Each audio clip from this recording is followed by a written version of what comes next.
Good morning, and welcome to today's webcast, Improve Outcomes with Effective Performance Management. Before we begin, I'm going to play a brief housekeeping video.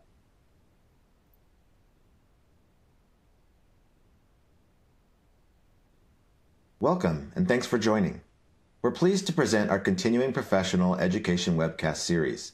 Before we begin, please keep the following in mind. You can customize how you view our presentation and interact with the presenter. For better viewing, close all other applications and turn up your speaker volume. You can adjust window size and placement or enter full screen mode using the controls at the top right of the window or dragging the bottom right-hand corner to resize. At the bottom of your screen, you'll see a series of icons that relate to a different aspect of our session. You can download a PDF of today's slides from the Slide Deck and Handouts widget. You can ask questions by typing in the Q&A window and clicking Submit. We'll do our best to answer all questions or follow up via email. If you experience technical difficulty, refresh your browser by hitting the F5 key. Today's session offers 1 CPE credit. To receive credit, you must meet the National Association of State Boards of Accountancy requirements. You must attend at least 50 minutes of the session and respond to at least 75% of polling questions. To participate in the polls, please check the button next to your answer within the slide window and click Submit. We'll track your progress and alert you when you've earned CPE credit. You can then click the certificate icon in the CPE Progress widget and download your CPE certificate. Don't worry if you can't download your CPE certificate today. We'll email you a copy in 2 weeks. If attending this webcast in a group, you must complete our group CPE attendance sheet, available in our Slide Deck and Handouts widget to receive credit. Please have all group members sign it and send only 1 sheet per group. CPE credit can only be awarded to participants registered as themselves and isn't available for participants who view the on-demand version. This presentation is not legal, investment, or accounting advice. We encourage you to seek the counsel of a professional service provider to apply this content to your specific circumstances. All right, I'm pleased to introduce today's presenters from Addis, Brett Addis, Practice Director, and LeeAnn Stivers, Senior Manager. With that, I'll turn it over to LeeAnn to get us started. Hey everyone, welcome. We'll just do a brief introduction. I'll turn it over to Brett to introduce himself, a little bit about his background. Well, thanks, LeeAnn. First of all, thank everyone for joining. There's an amazing group of you across multiple industries. And first, let me just say that's what I love about human capital. It's about bringing all organizations together for one common goal, and that's people and our workforce. So first of all, a quick introduction. As Chad had mentioned, I lead our human capital advisory practice at Addis. I've been in the human capital and HR space for way too long, probably 25 plus years. I'll just leave it at that. And have had the opportunity to actually span many roles. I was head of HR for a number of years. I've been in consulting. I've been in the tech space. So it's been really basically dabbled a little bit in everything across the space. Again, I'm really excited to be here, and I'm even more excited to be having the opportunity to present with LeeAnn. So LeeAnn, a little bit about you. Sure. Thank you so much. As Chad mentioned, I'm a senior manager with the Addis team, supporting our human capital advisory group. Excited to be here today. Similar to Brett, had the opportunity to work in several different leadership management positions over the years, really over 15 years of experience in that space, deep organizational change management experience, leadership development, specifically including performance management. And I love doing transformation work. It's a big passion of mine.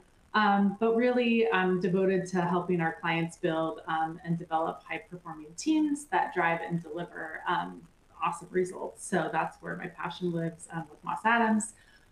Performance management is one of my favorite topics, so I'm excited to be here today. The tide is definitely shifting in this space, so we're excited to explore this topic with you all today.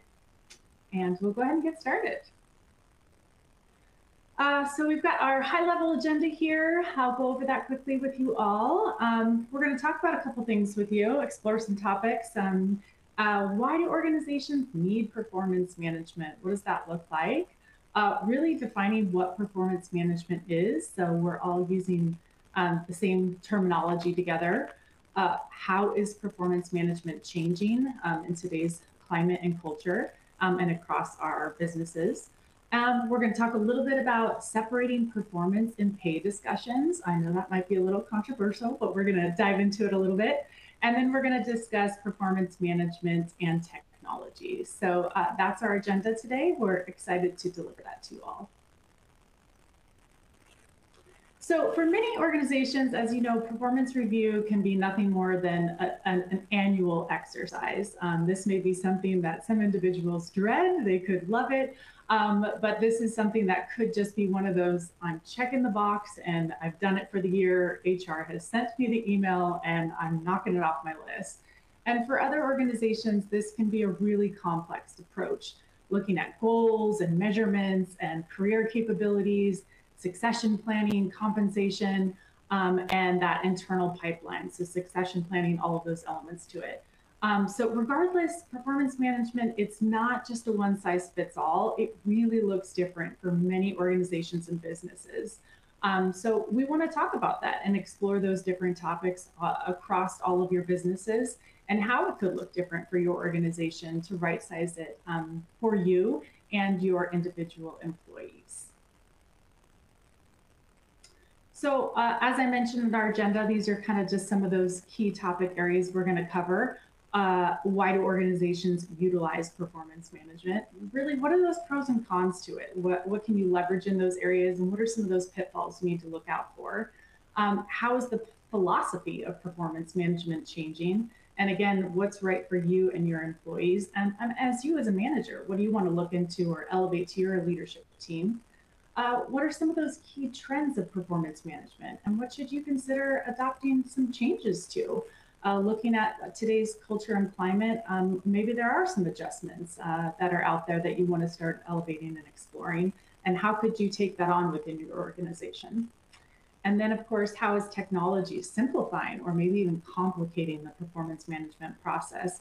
And what are some of those things that you want to take into consideration if you are exploring implementing new technology or potentially simplifying your process optimization? We want to make sure you're all walking away with learning objectives today. So hopefully, after you complete this training, each of you will be able to describe those performance management trends and identify the benefits and challenges of adopting them. We want to make sure you can describe key practices in managing performance in your organization and hopefully be able to discuss how to best leverage technology to create a positive performance management experience. So if you have any questions, obviously after today's conversation, there's only so much time in a webcast. Brett and I are obviously here for you for follow-up discussions so that we can explore and dive into these topics deeper. But hopefully you get at least a snapshot of some of these topics in today's conversations. So I'll turn it over to Chad for our first polling question. Thank you, LeeAnn. And we have our first polling question of the day. How effective is your organization's current performance management process in driving employee engagement and improving overall performance? A, very effective. B, somewhat effective. C, not very effective. D, not effective at all. Or E, I'm not sure. So we'll give you about 15 to 20 seconds to answer this polling question. And by just selecting your answer and hitting the submit button, your answer will be recorded.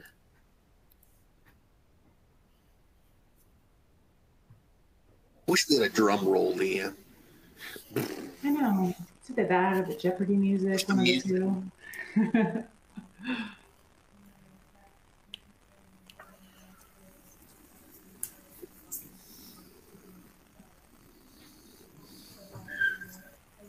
All right, we're at about, go ahead, Chad. We're at about 80%, so we'll give you about 5 more seconds here to answer the polling question.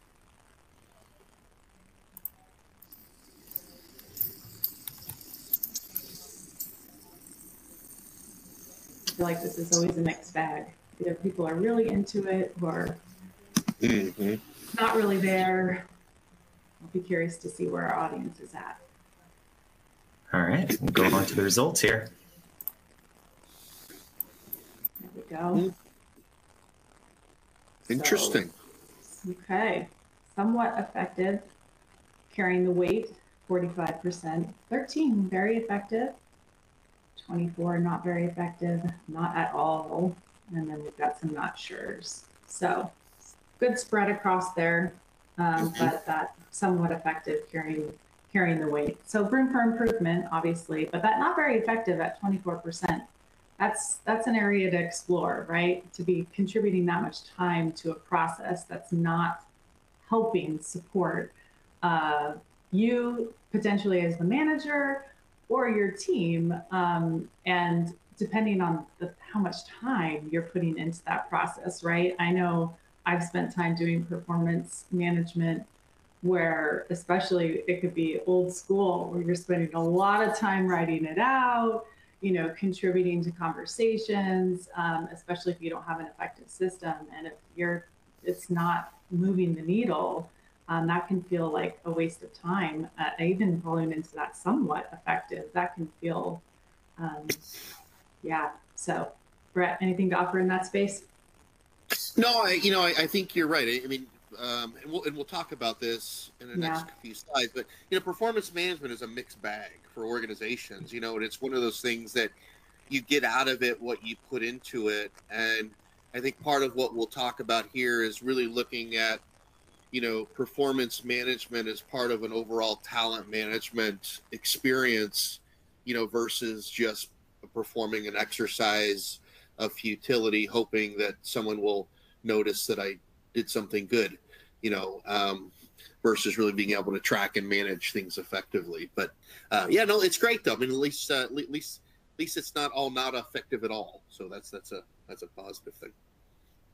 Great. All right, are we ready to move on? All right. So I'm going to spend a few minutes today talking about a number of different things. First is really around why performance management. What is it? We're going to talk a little bit about what the current state of performance management is as it relates to how most organizations are doing it. And again, there are some nuances.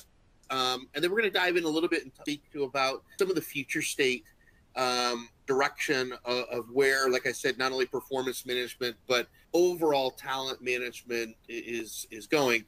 And so I want to kind of use the opportunity just a second to set the stage up in terms of why this topic. So, part of, as you can imagine, LeeAnn and myself and other team members speak to clients all the time about, whether they're able to acquire talent, retain talent, engage, motivate, all of these other things.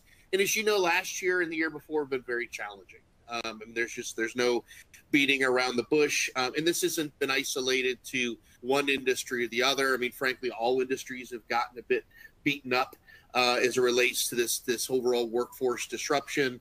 I'm not saying that more haven't felt a little bit, but I mean, in general, this is something that's affected all organizations. And really, when we come down and start diving into a lot of the root cause analysis of why organizations are not able to engage, motivate, and retain talent, of course, a lot of it comes back to compensation or benefits or overall kind of value-added programs. But one of the things that statistics really talk about is around having an employee actually feel like they're connected to something.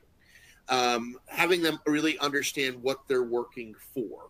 And this is really where performance management comes in. Performance management, yes, for most of us is, hey, this is an exercise we go in to talk to our employees about how they're doing. But really, it's a bigger conversation in terms of really, it's really a conversation focused on how are the organization doing and how are all our employees contributing to that, and where are certain areas that we're succeeding, where are the certain areas that potentially we're static, and what are the certain areas that we potentially are falling behind. And so when we look at that, there's a lot of components around people, process, technology. But what we have found is in a lot of those areas, we have found a bit of a lagging in the way organizations are managing their people, and how can we actually lift them up to take from a static to a transformation, or taking a lagger to a performing type of type of organization. So performance management, yes, it is an opportunity for you to have a conversation with your employees, but it is much bigger than that. And so I'm not going to hit every bullet on these slides, but I want to hit a couple because I think it is an interesting differentiator when we really start thinking about why do I need to have a performance management process in, and then broader, why do I not have a talent management process? And I mentioned earlier when I introduced myself, I'm really excited that there's so many different industries on here. And regardless if you're a 100,000 employee company or a 20 employee company, this topic applies to you, right? And I think that's the other key piece that I really, or it could be less.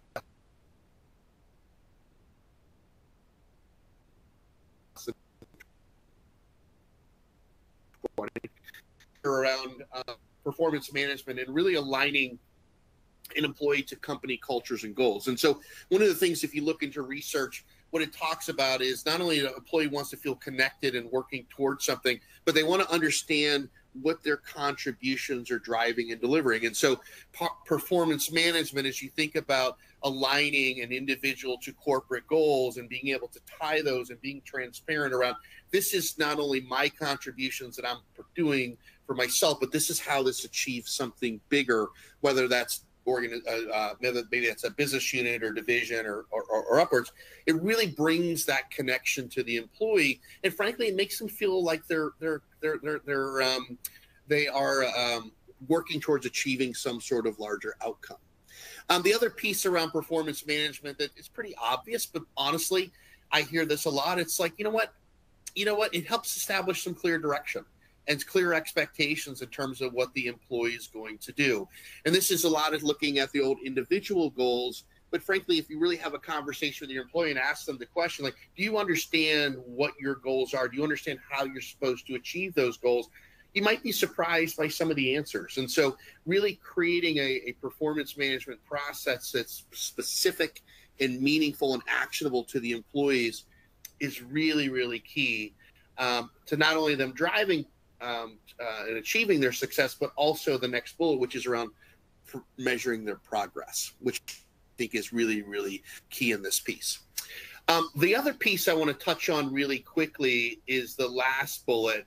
Not that the middle one isn't important, and we'll talk a little bit about that, but it's really around the organizational also having a visibility and a view into its own talent strength.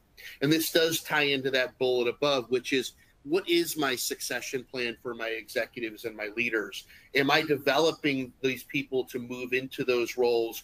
Or am I developing these people to step into new roles as around technology and AI and cybersecurity and all these things that we need to focus in on? And are we giving our employees the opportunity to expand beyond their current capabilities to learn and grow within the organization? So from an organizational perspective, this is an opportunity to really invest in your people, in their overall growth and their capabilities, which again will only expand and extend their overall contributions to the business. Now, there's a lot of statistics over here by Gartner and Gallup. I'm not going to go through them all, but I think ultimately what this is saying is, hey, listen, an effective performance management process is extremely valuable to the organization, right? There's a lot of studies that show the benefit of how this program really drives better performance, better customer satisfaction, better employee satisfaction, all of these things. And so, you know what? That's why you need a performance management process. What do you think, LeeAnn? Anything from you? Oh, I think you hit the nail on the head. I think the stats are telling us a really important story, especially when it comes to turnover pieces and that productivity. So, great points, Brett. Good. Thank you. Thank you. So I want to spend a couple minutes. I as you can imagine, we do a lot of research and preparation for these sessions and others. And there was, I was really trying to come up with a really robust definition of performance management that wasn't about doing performance reviews. It wasn't about going through the exercise of rating your employees. And so I came across this definition by the Academy to Innovate HR, and I thought it was really, really valuable. So if you don't mind, I'm just going to read it to you, and then I want to hit a couple pieces in here. But basically what the Academy to Innovate HR said is performance management is a set of processes and systems aimed at developing employees so they perform their job to the best of their ability.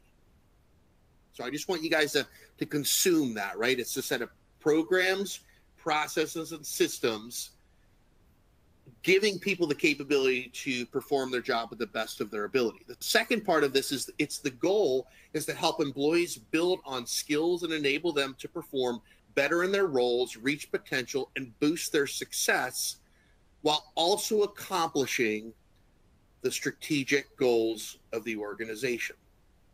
So I would love to be able to ask you guys a bunch of questions, but unfortunately we don't have time on this. But what I'm going to ask is you think about this, and I'm going to hit on a couple of these points. When you think about your performance management process that you're managing today, is it very transactional about setting goals, managing goals, ticking off the box of the goals, doing reviews, or is it really focused on developing employees to perform their job at their best, enabling them to perform better in their roles, to reach their potential, boosting their success, to achieve the goals of the organization? And I would challenge you on that, because I would say most often when I go in and have this conversation, it's the latter. It's ticking the boxes, going through a process that no one really likes. It feels a little bit yucky. You know, it's not about the employee. It's about HR establishing some sort of we need to get a performance management process in, check the box, and it's done, and we can move on to the next year.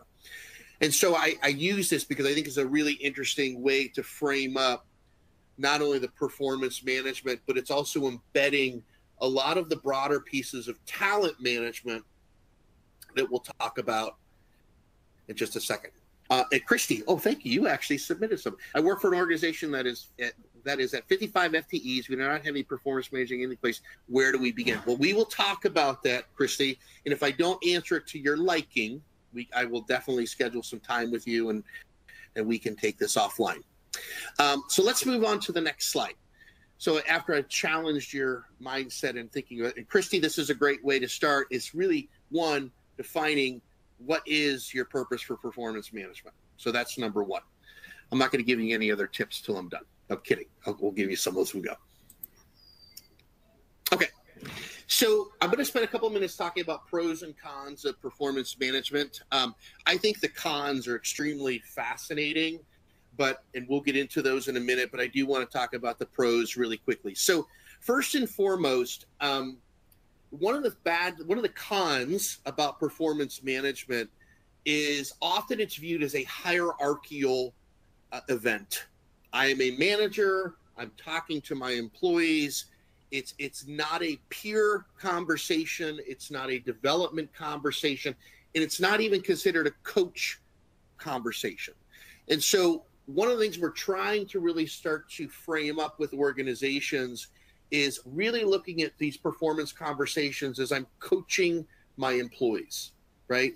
I'm telling them, and yes, everyone has challenges. Everyone has opportunities for development, but how do we do it in a way that it's not derogatory, and employees don't walk away feeling like they have just gone through the ringer? And so part of this is really around integrating and building collaboration, and building relationships between the employee and manager. That's a pro. And I would also challenge each of you to say, is this the feedback that we get today? Right? My assumption is the first one is no. It is a very hierarchical conversation, and we'll talk about that in a minute. The second is employee engagement.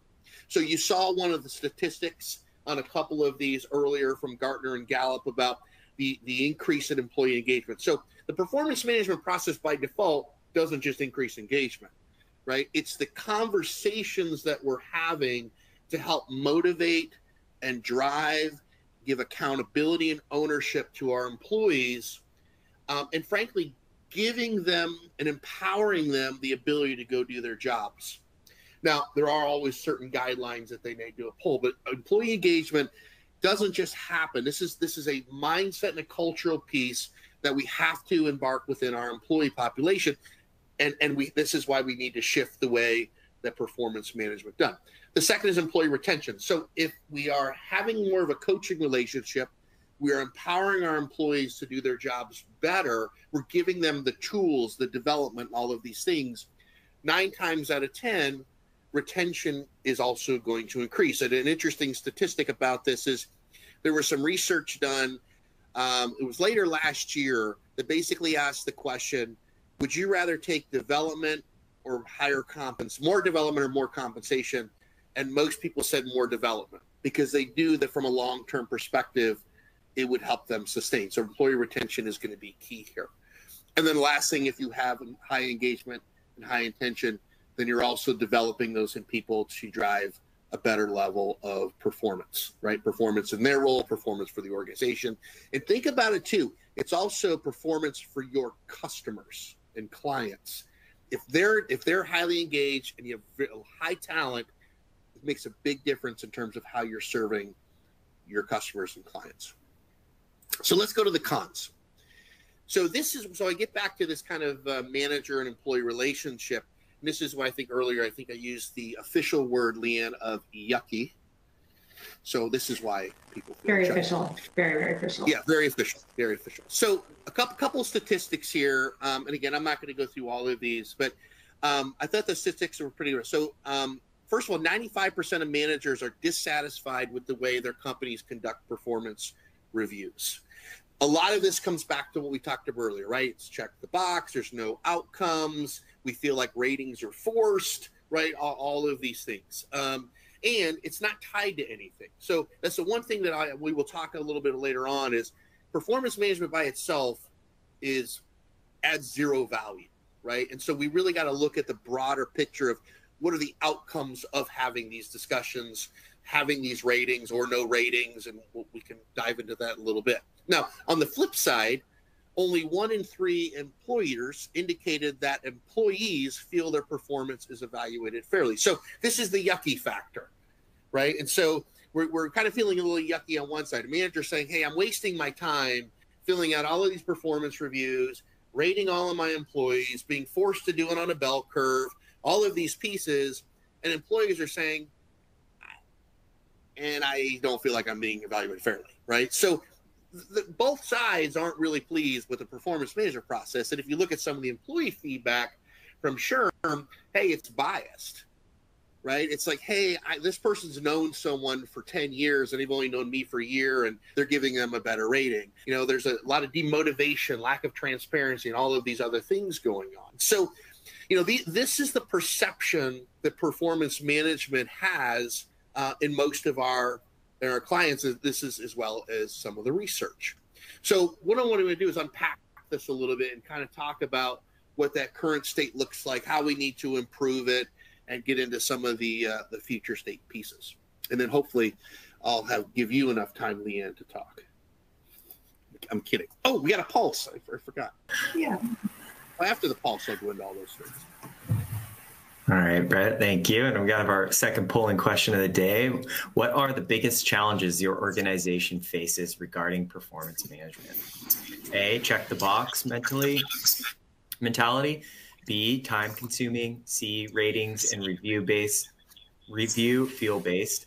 D, forced rankings and rating scales. E, cumbersome documentation requirements.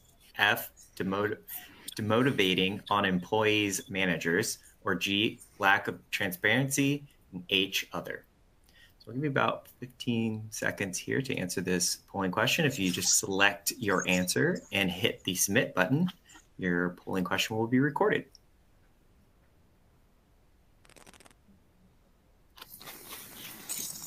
Be curious to see where this comes in. I feel like the check the box mentality is often a big one that comes through, especially with our clients, Brett. That's one. I know. From both sides. From both sides. Like, this is just one of those. I feel like the cumbersome documentation requirements is another one.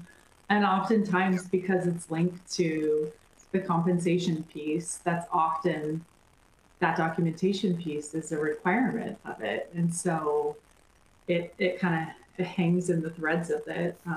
And so I'll be curious to see where it comes through for the team. But yeah. Right. Or others. All right, we'll advance on to the results then here. Jamie said all the above. Wow. So to your point, LeeAnn, check the box is number one, right? So which goes back to our first question, which is how effective is your performance management? That's somewhat, I would even maybe bring it down. Time consuming, absolutely. And not only for the manager, but the employees too, right? I mean, sometimes we ask these people to write dissertations on their performance process for the year, and they're like, I really don't have that much to say. But Yeah. let's see where else. Forced rankings is a major problem.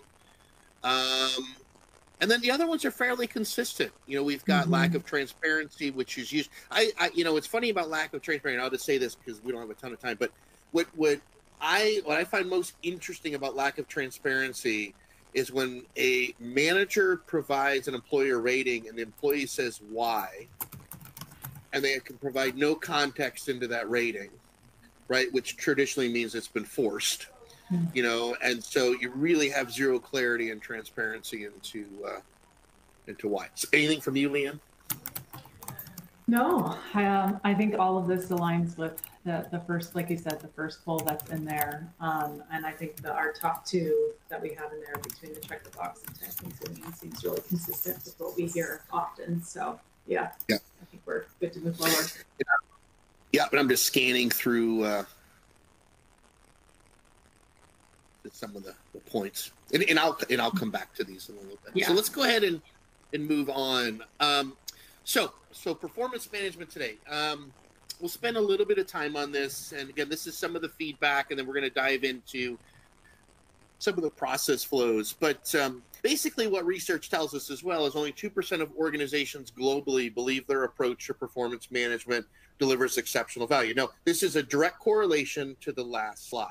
Right, so this is a different set of research, and their rationale is pretty much the same, right? It's ineffective, it's inaccurate, time consuming, and static. So I think it's a lot of the feedback that you've all been putting in here, and also correlating with the response that you just gave. So let's talk a little bit about why that's the case, and then we'll break down this a little bit and kind of progress into the future state. So very often today.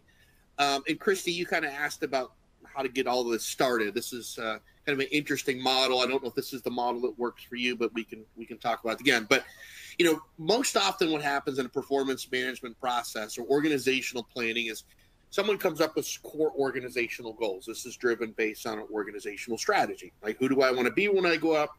How do I get there? And how do I measure those things? Those often cascade. Now, whether that's to an org, to a team, org department, to a team, whatever that is, there could be, it really depends on your hierarchy and the multiple things. But ultimately, it ends up with, hey, employee, here are the organizational goals. I need you to document what you're going to do to achieve these things, right? Or here are your goals. I want you to acknowledge those and document any additional things that you feel that you need to do that, if that's even an option by the employer. Some just say, hey, here's your goals, good luck, and we'll talk again at the end of the year. But so this is where it varies.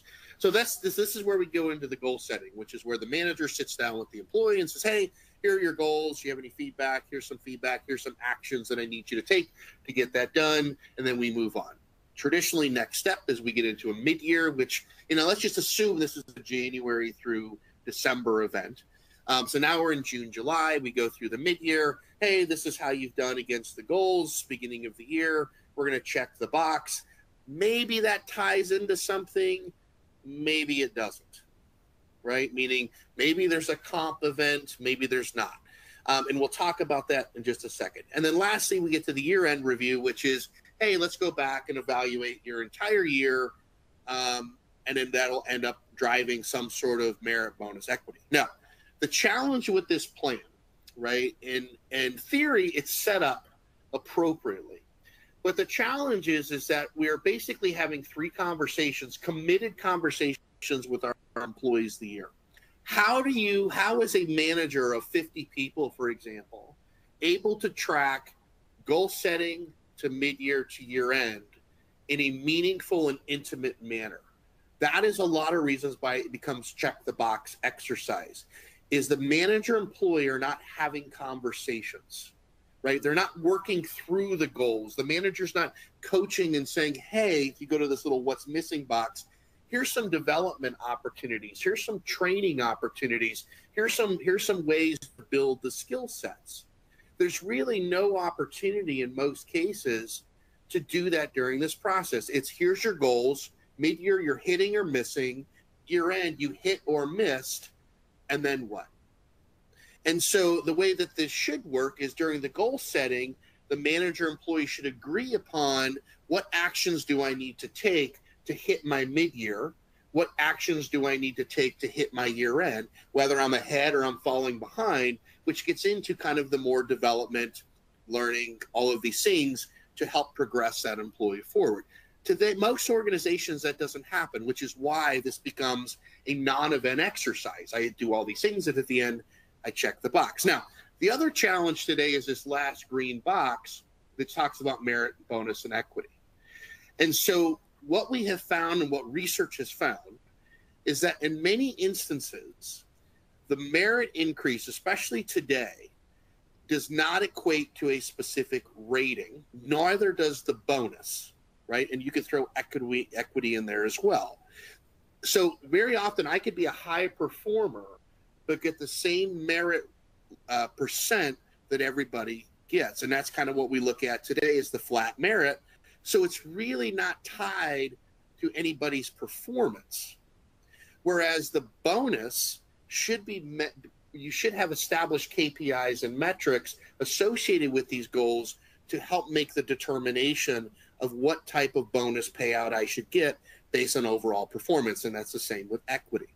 Historically, we have seen a similar exercise take place with merit, but based on the economy, most organizations have gone to a flat model where everyone gets a 2%, everyone gets a 3%, or whatever that might be, which in theory is fine because we are kind of separating the merit piece out.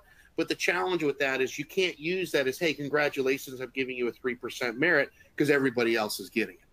So there's a lot of confusion as it relates to how performance management and compensation can actually tie together, which is why later on we'll talk about let's not put them together. Let's separate the conversation, leverage one, have one really focused on the manager-employee coaching, driving performance.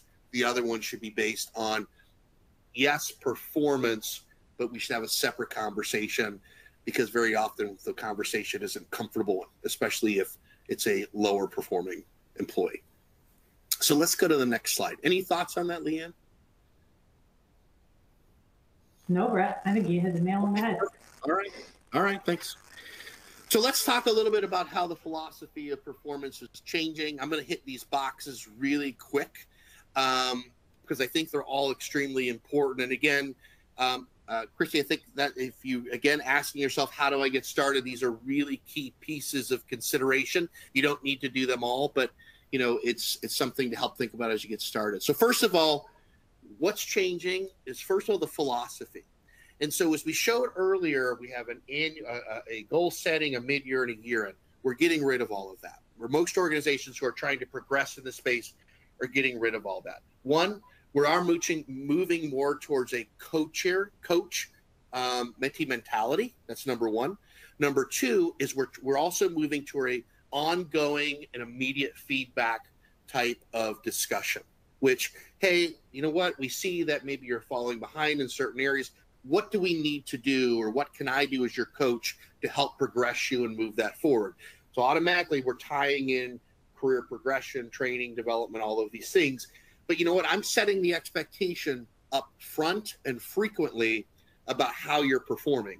If you're not performing by the end of the year, then you've known about it all year, right?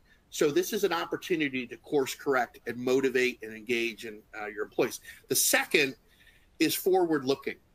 So often, historically, performance management has been about how you've done, not what you need to do moving forward, right? And so it's been a very negative conversation, and now we're trying to turn it into a proactive and positive conversation, which is, yes, you know what, there might be some things that you've done, but here again is how you can fix those things, or here are some options that you can go to address those things.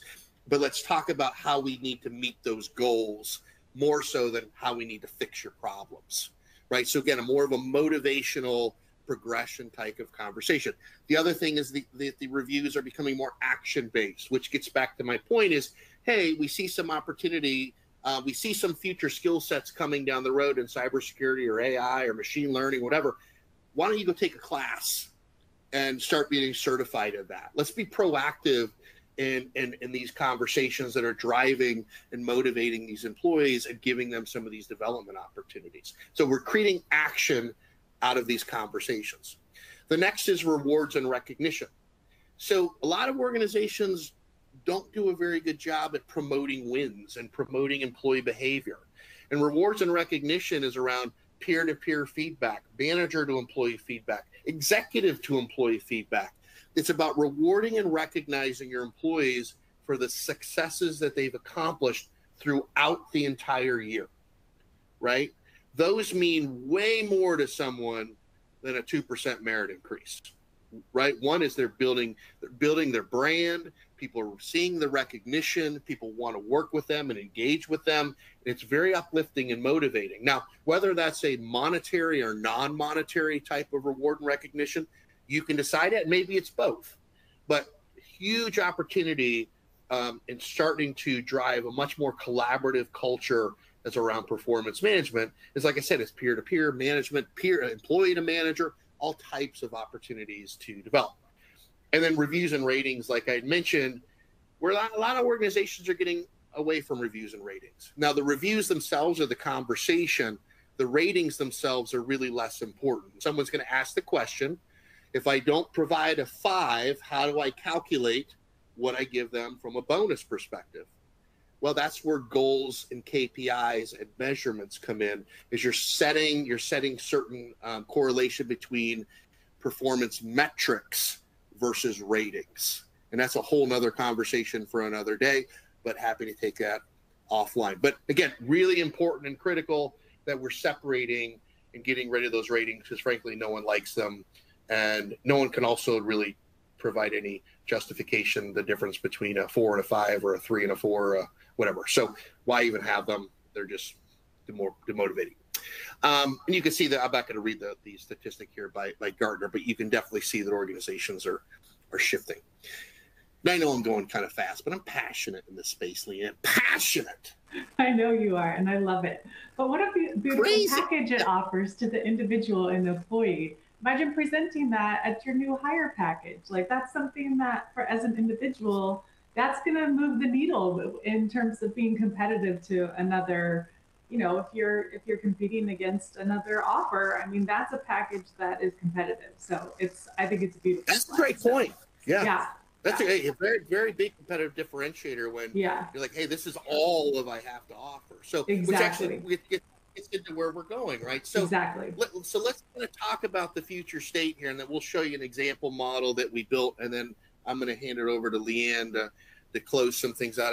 I would bet you anyone $100 if someone wants to bet me that we have a poll or two still left, but we're getting through it. All right, so let's talk about the future state. So first of all, future state performance management is we're still setting goals, right? So goals have to be set and established. Again, one of the big differences here is a lot of people have these very, what I would call fuzzy goals, right? Which is not they're not bad, but how do we start translating goals into something very tangible and very measurable, right? So this is one of the challenges that I'll have for you guys is we got to get down to the measurement of these goals. Now, goal setting is big. We talked about continuous feedback, which is also big. Now, the last piece of this is really where we start moving from performance management to talent management. Night and day philosophies, but this is really where, as LeeAnn mentioned earlier, this is your competitive differentiator, is how you manage talent in your business. I was at a conference last year doing some sessions on leadership development. I was all executives in the room. I said, hey, raise your hand. How many of you offer leadership development? And I think 2 people out of 100 raised their hand. And that was not a positive thing, right? So you've got to look at this as an investment into your people and that investment will translate into rewards back to you and your organization. So I'm not going to go through all of these. We touched on them, but this is really where the future is going, and where if you come in and ask me about performance management, I'm going to direct you to talent management, because it's just a night and day difference in experience for the overall employees. But we talked about a lot of them. A couple other we didn't hit. We talked about recognition learning as a big piece of this, and then I'll spend a couple minutes on separating performance and pay. So I'm not going to spend a lot of time on this, but I just want to illustrate for you. This is a model that we actually built for a client. Yes, it is a bit of an eye chart, but it's the insight that's in the eye chart that's important. But basically what this does is this illustrates the performance management process, right? It's not a series of boxes with a linear line, right? We start with goal setting, and then everything else is circular and continuous and constantly moving and integrated. And this is really ultimately where, as you think about shifting or from performance management, talent management, or if you don't have performance management and you're looking to say, how do I really grow and expand a larger program? This is what this looks like. It's very holistic. It's very integrated. And this goes back to the first slide, which I'm not going to get into, is what really drives all of those outcomes from an organizational perspective. And some of you may like this and some of you may don't. And some of you are at all levels of maturity, and you may just say, hey, I just need step one, and we can get you to step 1, 2. But ultimately, our plan is to get you from step 1 to step 5 so you have a fully integrated talent management program. So I'm going to be quiet because I'm getting cue that I have 2 minutes left. So I talked about separating performance and pay. I'm not going to really touch on it. I can spend on it more, but I think the big gist of here is we got to focus more on the person, having meaningful conversations. By separating pay, takes the anxiety away. I mean, because no one likes to sit down with an employee and feel like they've been forced to give them certain amount of money during these conversations. Let's focus on recognize our employee, motivating them, giving them ownership, giving them the direction, and then we can come back if we have the right set of goals and KPIs to measure this. Then it doesn't become a qualitative conversation.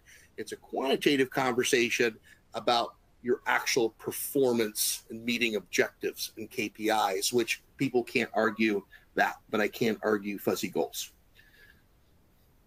How's that, LeeAnn? Chad, so speaking of fuzzy goals, over to you. Thank you, Brett. And we have our third polling question of the day. Is the performance management process a check the box exercise for your organization, or does it provide meaningful information into the workforce? Either A, opportunities to connect with my employees, B, provides the insights to current talent capabilities, C, time consuming and delivers limited value, D, conversations are uncomfortable for both myself and my employee, or E, my organization doesn't have a PM process. So we'll give you about 10 seconds or so, 10, 15 seconds to answer this polling question. If you just select the answer and hit the submit button, your polling question will be recorded today.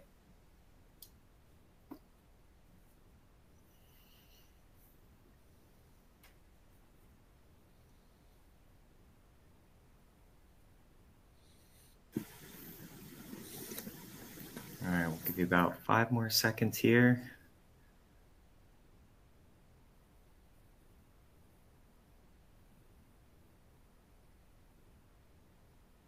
All right, I'm going to move it on to the results.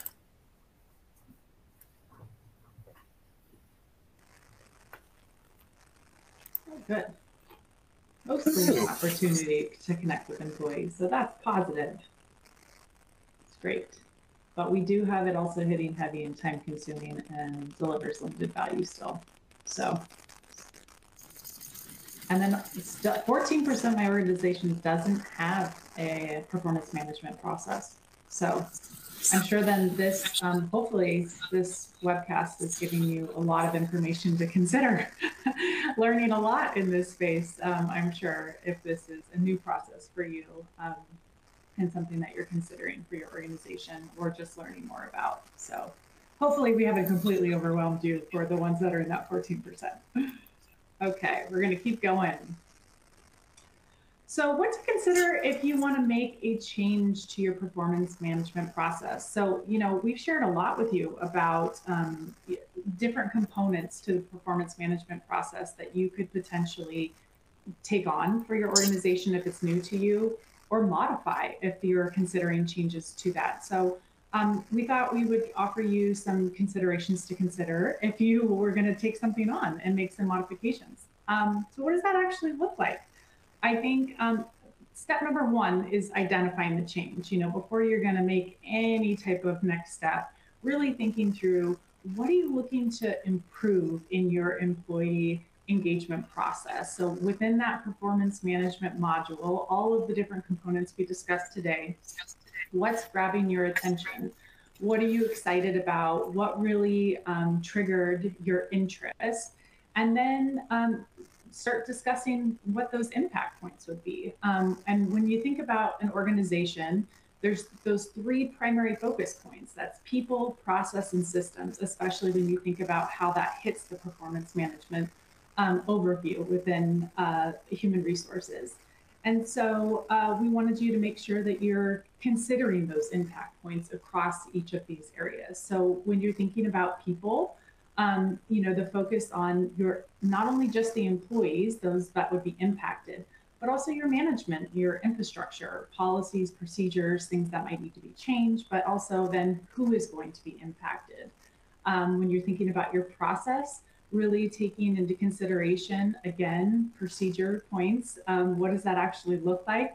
Who would own those processes? And what does that look like? Do you have that current state documented? And what would the future state look like? Do you have the capacity to take on some of those changes within your organization?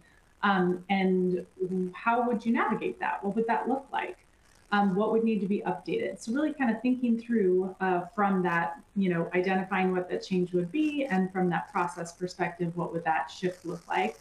And then systems might be a component to that. Oftentimes when we're going through these type of change navigations with our clients, systems often is a component to it. It's the day in the life that we live in our technology world.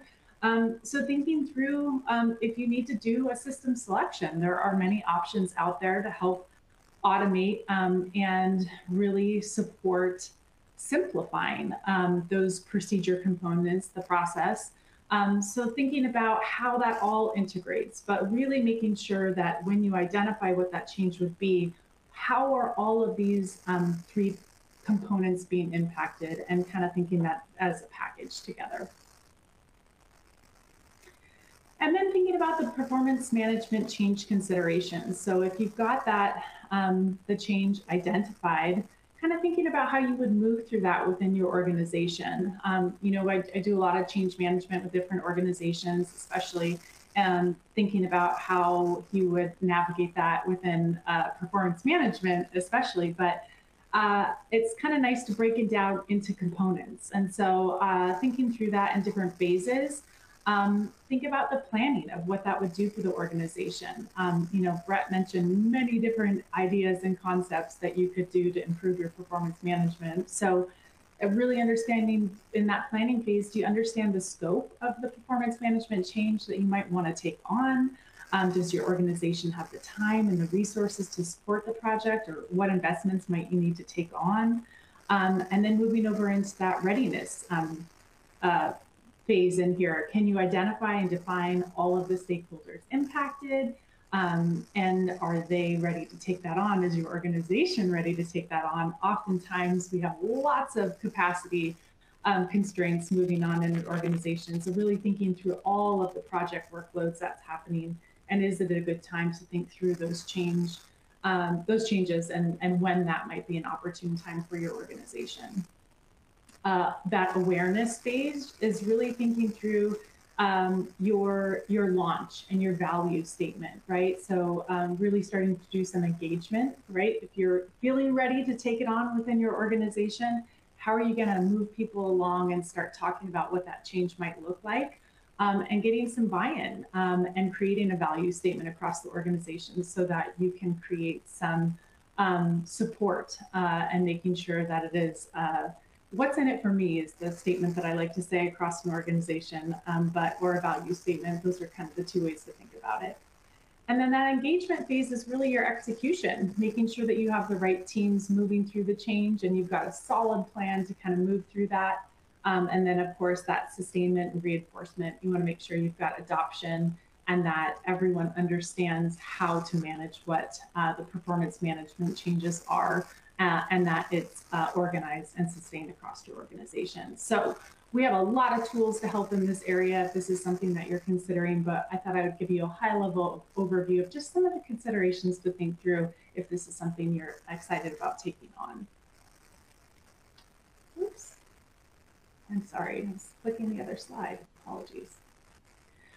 Next is how to, let's talk about technology, because this can feel very overwhelming when you're thinking about all of these different components of performance management, and oh my gosh, it's already feeling very overwhelming, but there are a lot of tools out there to help you, and technology is simplifying a lot in the performance management processes. So some of the improvements that are out there are improving the employee experience through real access and real-time information. It is simplifying the employee and manager process and performance. It's actually helping reduce some bias when writing performance through standardization. It's also allowing for some anonymous feedback from peers, which is helping with those biases. It's creating integration between talent functions, so allowing for performance management, career development, succession planning, learning. So having all of those components in one system so that you don't have to have it in all different areas. There's a lot of opportunity in there with systems. I won't go into all of these because I know we're running out of time, but again, lots of opportunity across technologies to simplify these, especially with reporting and analytics. So exciting stuff out there. And also last one is to optimize technology for performance management. Again, this is giving us an opportunity to gather real-time feedback. It's personalizing the experience to the individual. It doesn't have to just be a one-stop shop. It's allowing you to automate some of those administrative tasks. It's really providing some data and security accuracy, which is really important, especially with some of the information that's included. And it's creating collaboration and communication on a more ongoing basis versus just this one-time, one-stop shop. So there's a lot of space and opportunity for technology performance management to be optimized.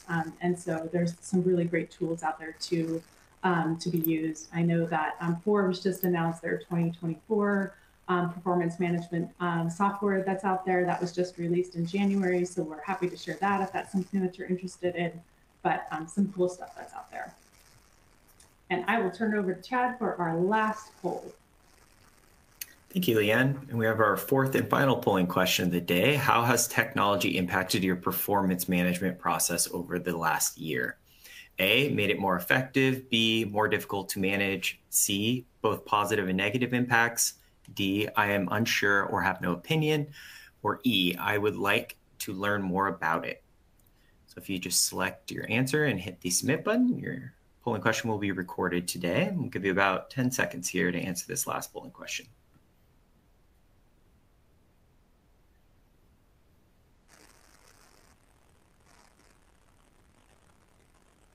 So like I said, there's a lot of options out there. I think there's a wide spread in terms of how people are leveraging technology in this space, especially like I mentioned for covering the gamut of talent and performance management to really be all encompassing as a tool versus just singular to just, doing your performance reviews. So be curious to see how this comes in.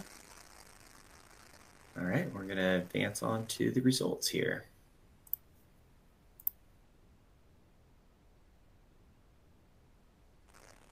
Okay, both positive and negative impacts, unsure, no opinion. Made it more effective? Okay, good to know.